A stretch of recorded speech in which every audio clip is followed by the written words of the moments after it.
I have frequently wondered if the majority of mankind ever paused to reflect upon the occasionally titanic significance of dreams, and of the obscure world to which they belong. Whilst the greater number of our nocturnal visions are perhaps no more than faint and fantastic reflections of our waking experiences, Freud to the contrary, with his puerile symbolism, there are still a certain remainder whose immundane and ethereal character permits of no ordinary interpretation, and whose vaguely exciting and disquieting effect suggests possible minute glimpses into a sphere of mental existence no less important than physical life, yet separated from that life by an all but impassable barrier. From my experience, I cannot doubt but that man, when lost to terrestrial consciousness, is indeed sojourning in another and uncorporeal life of far different nature from the life we know, and of which only the slightest and most indistinct memories linger after waking. From these blurred and fragmentary memories we may infer much, yet prove little. We may guess that in dreams life, matter, and vitality, as the earth knows such things, are not necessarily constant, and that time and space do not exist as our waking selves comprehend them.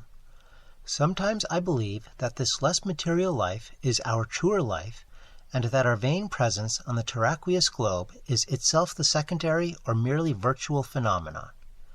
It was from a youthful reverie filled with speculations of this sort that I arose one afternoon in the winter of 1900-01, when to the state psychopathic institution in which I served as an intern was brought the man whose case has ever since haunted me so unceasingly.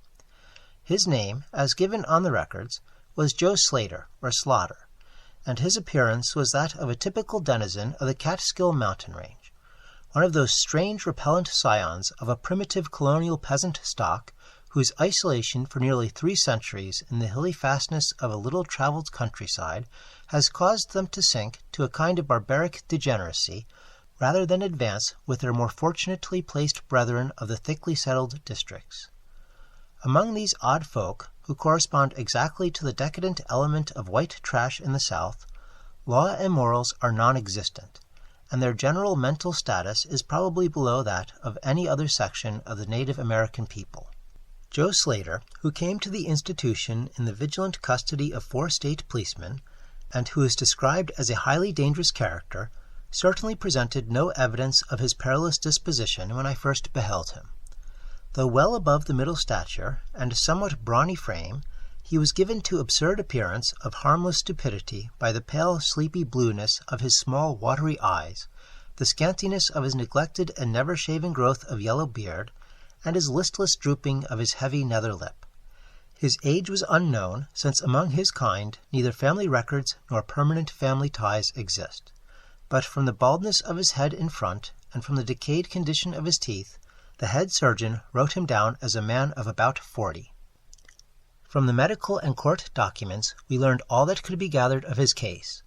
This man, a vagabond, hunter, and trapper, had always been strange in the eyes of his primitive associates.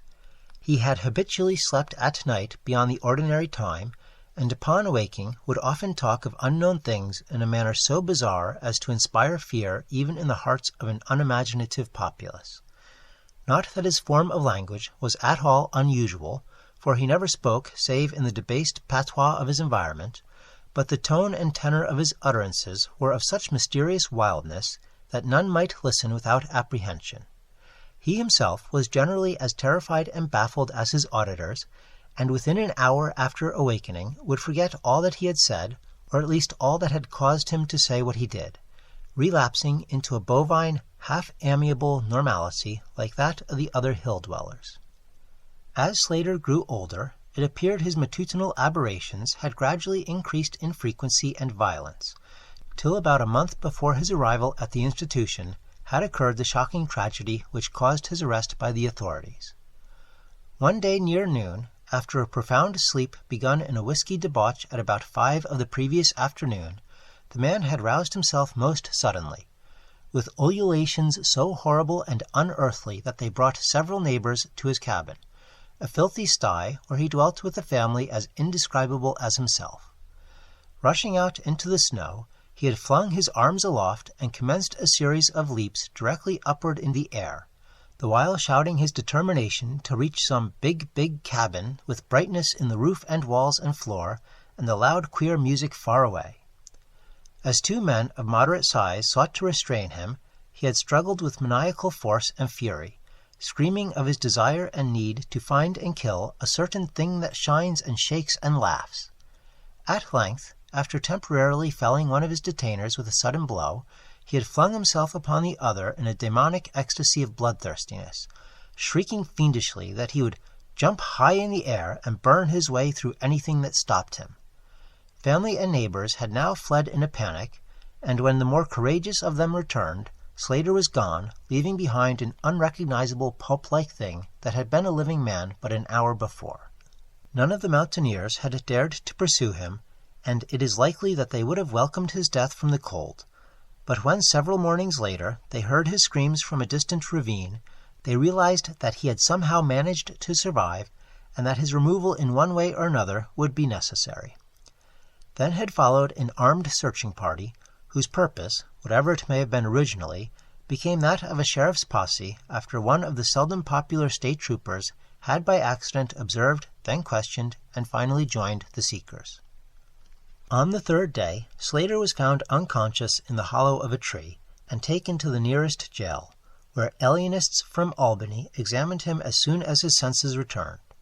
To them he told a simple story. He had, he said, gone to sleep one afternoon about sundown, after drinking much liquor. He had awakened to find himself standing bloody-handed in the snow before his cabin, the mangled corpse of his neighbor Peter Slater at his feet. Horrified, he had taken to the woods in a vague effort to escape from the scene of what must have been his crime. Beyond these things he seemed to know nothing, nor could the expert questioning of his interrogators bring out a single additional fact. That night Slater slept quietly, and the next morning he wakened with no singular feature save a certain alteration of expression. Dr. Barnard, who had been watching the patient, thought he noticed in the pale blue eyes a certain gleam of a peculiar quality, and in the flaccid lips an all but imperceptible tightening, as if of intelligent determination. But when questioned, Slater relapsed into the habitual vacancy of the mountaineer, and only reiterated what he had said on the preceding day. On the third morning occurred the first of the man's mental attacks. After some show of uneasiness in sleep, he burst forth into a frenzy so powerful that the combined efforts of 4 men were needed to bind him in a straitjacket. The alienists listened with keen attention to his words, since their curiosity had been aroused to a high pitch by the suggestive yet mostly conflicting and incoherent stories of his family and neighbors. Slater raved for upward of 15 minutes, babbling in his backwoods dialect of great edifices of light, oceans of space, strange music, and shadowy mountains and valleys. But most of all did he dwell upon some mysterious blazing entity that shook and laughed and mocked at him. This vast, vague personality seemed to have done him a terrible wrong, and to kill it in triumphant revenge was his paramount desire. In order to reach it, he said, he would soar through abysses of emptiness, burning every obstacle that stood in his way. Thus ran his discourse, until with the greatest suddenness he ceased. The fire of madness died from his eyes, and in dull wonder he looked at his questioners and asked why he was bound.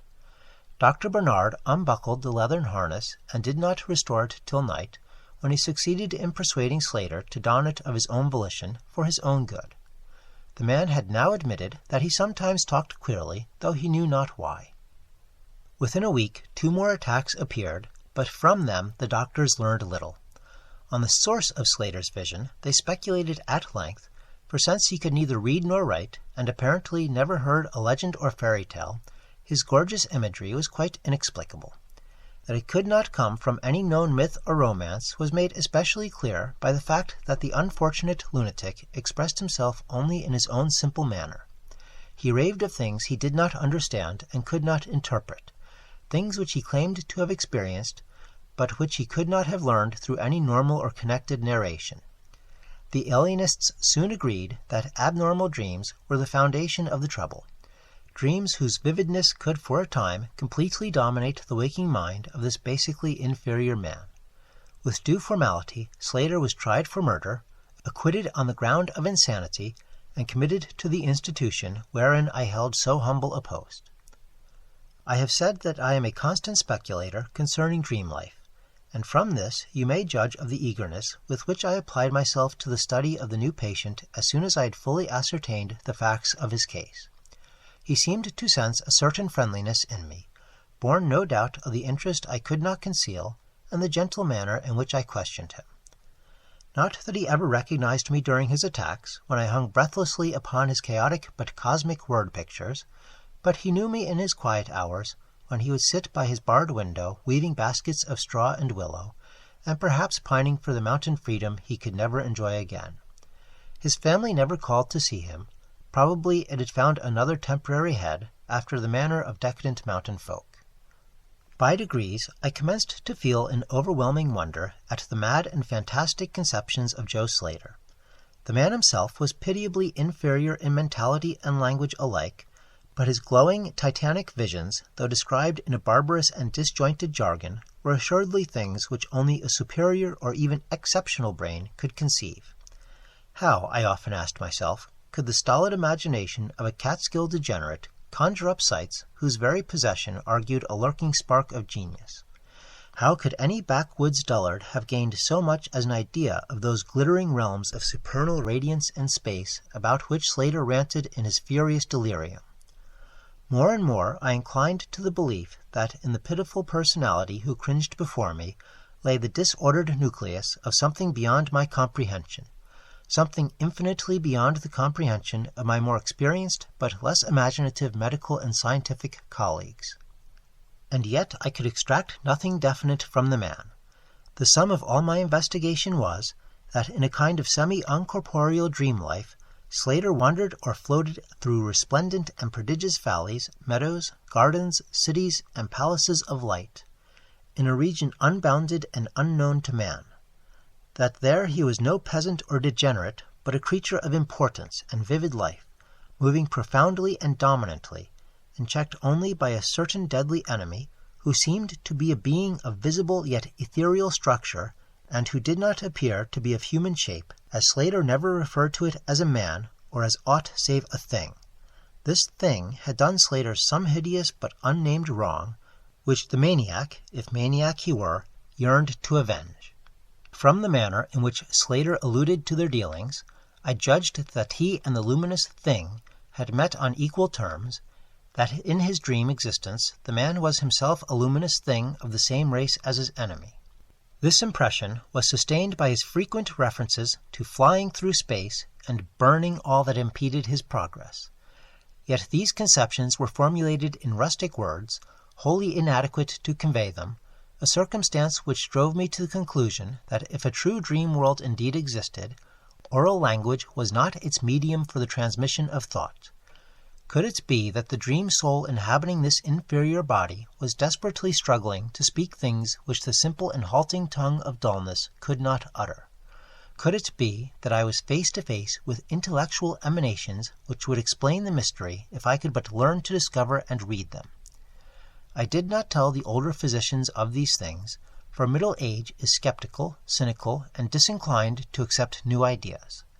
Besides, the head of the institution had but lately warned me, in his paternal way, that I was overworking, that my mind needed a rest. It had long been my belief that human thought consists basically of atomic or molecular motion, convertible into ether waves of radiant energy like heat, light, and electricity. This belief had early led me to contemplate the possibility of telepathy or mental communication by means of suitable apparatus, and I had in my college days prepared a set of transmitting and receiving instruments somewhat similar to the cumbrous devices employed in wireless telegraphy at that crude pre-radio period. These I had tested with a fellow student, but achieving no result, had soon packed them away with other scientific odds and ends for possible future use. Now, in my intense desire to probe into the dream life of Joe Slater, I sought these instruments again, and spent several days in repairing them for action. When they were complete once more, I missed no opportunity for their trial. At each outburst of Slater's violence, I would fit the transmitter to his forehead and the receiver to my own, constantly making delicate adjustments for various hypothetical wavelengths of intellectual energy. I had but little notion of how the thought impressions would, if successfully conveyed, arouse an intelligent response in my brain, but I felt certain that I could detect and interpret them. Accordingly, I continued my experiments, though informing no one of their nature. It was on the 21st of February, 1901, that the thing finally occurred. As I look back across the years, I realize how unreal it seems, and sometimes half wonder if old Dr. Fenton was not right when he charged it all to my excited imagination. I recall that he listened with great kindness and patience when I told him, but afterwards gave me a nerve powder and arranged for the half-year's vacation on which I departed the next week. That fateful night I was wildly agitated and perturbed, for despite the excellent care he had received, Joe Slater was unmistakably dying.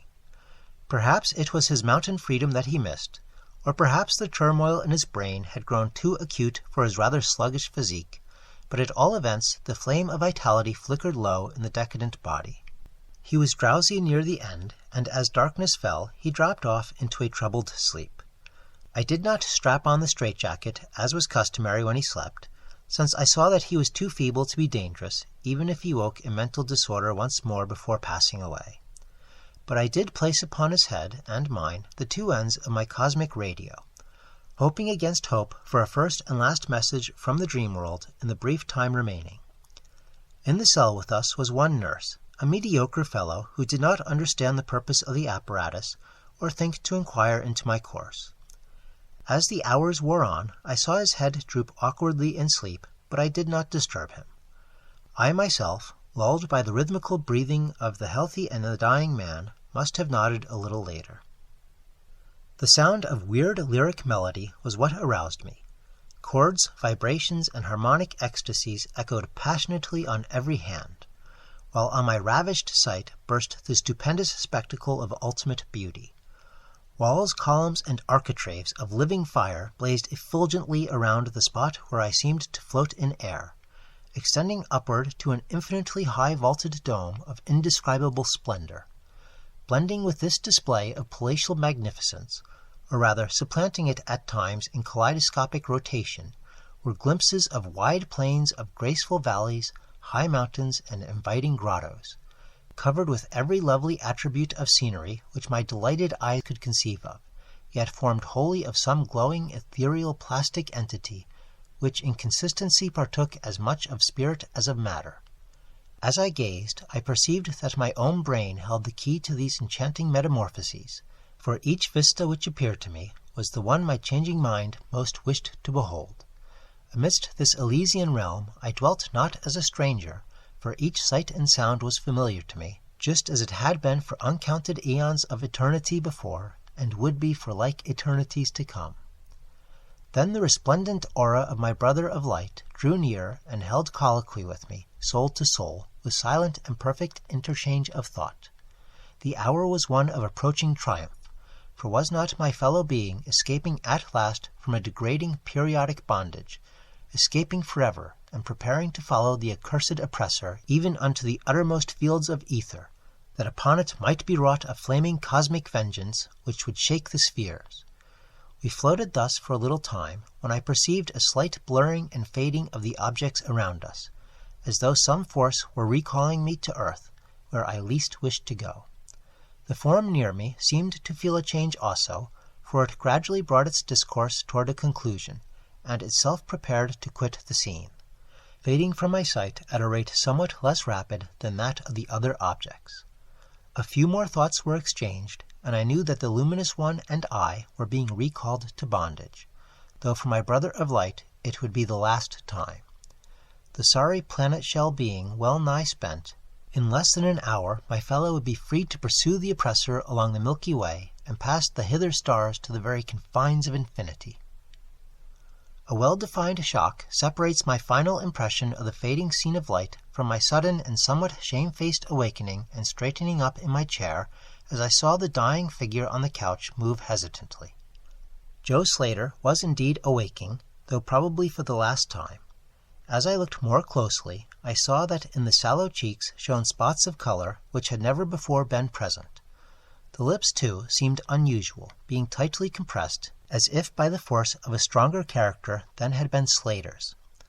The whole face finally began to grow tense, and the head turned restlessly with closed eyes. I did not arouse the sleeping nurse, but readjusted the slightly disarranged headbands of my telepathic radio, intent to catch any parting message the dreamer might have to deliver. All at once the head turned sharply in my direction, and the eyes fell open, causing me to stare in blank amazement at what I beheld.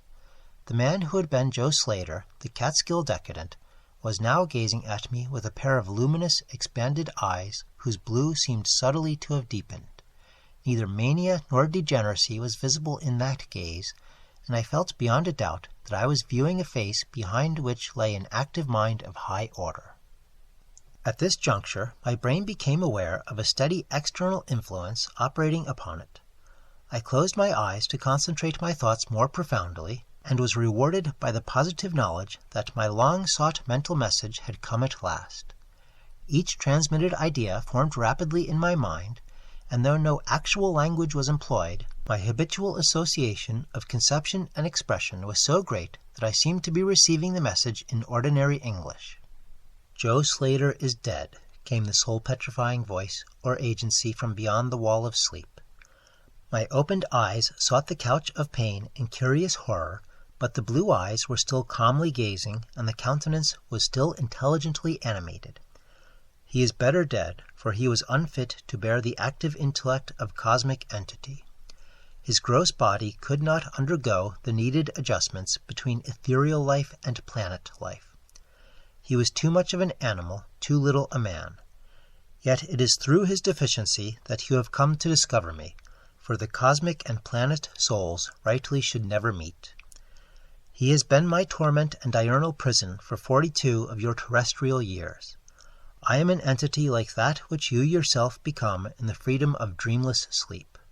I am your brother of light, and have floated with you in the effulgent valleys. It is not permitted me to tell your waking earth self of your real self, but we are all roamers of vast spaces and travelers in many ages.